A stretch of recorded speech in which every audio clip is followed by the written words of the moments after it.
নিজের চোখে দেখা।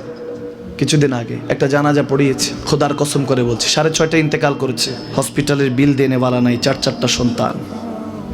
অ্যাম্বুলেন্সে ঘরে ঘরে আসবে, 1000-1200 টাকার বিল দেনেওয়ালা নাই। কি বুঝলেন? ক্ষণস্থায়ী দুনিয়া। মুমিনের কম থাকলেও আমি বলি, কেউ যদি এসে বলে হুজুর একটু দোয়া করেন, খুব পেরেশানিতে আছি, আমি তার হাত চুমু খেয়ে বলি তোমাকে মোবারকবাদ, আল্লাহ তোমাকে ভালোবাসে। পেরেশানি তো মালিক দেয়, এই জন্য এটা রহমত মুমিনের জন্য। পেরেশানি দেয় যখন ফেরেশতারা বলে আল্লাহ চাইতেছে চাইতেছে, টাকা পয়সা চাইতেছে, বলে এটা কি? বলে ফাসেক, দে বিদায় কর, বিদায় কর। তার চাওয়া আছে, বিরক্ত লাগে, বিদায় কর, কি লাগে দে। আল্লাহ 10 কোটি দিয়েছে, 100 কোটি দে, বিদায় কর। মুমিন যখন চাইতে থাকে আল্লাহ আমাকে কিছু লাগবে, যখন একটু করে চায় আমার মাটাকে সুস্থ করে দাও, বাবাটাকে আল্লাহ আমার স্ত্রীকে, আমার আমাকে একটু তৌফিক দাও, চাইতে থাকে মুমিন। আল্লাহ বলে যখন ফেরেশতারা দেখে মুমিন চাচ্ছে, দেরি করতে পারে না, তাড়াতাড়ি খাজানা নিয়ে দিতে নেবে, আল্লাহ বলে রাখোস না, এত তাড়াহুড়া কিসে? তার চাওয়ার মধ্যে তো প্রেম আছে, একটু চাইতে দেস না।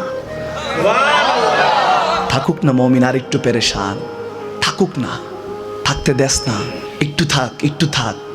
পেরেশানিতে রেখে আল্লাহ মজা নেয়, মহব্বত নেয়, মুমিনের অন্তর থেকে খুশবু নেয়। আল্লাহর বড় মায়া, মুমিন যখন চায় আল্লাহ তখন মায়ার নজর নিয়ে তাকায়, হায় হায় আমার বান্দা, সুবহানাল্লাহ।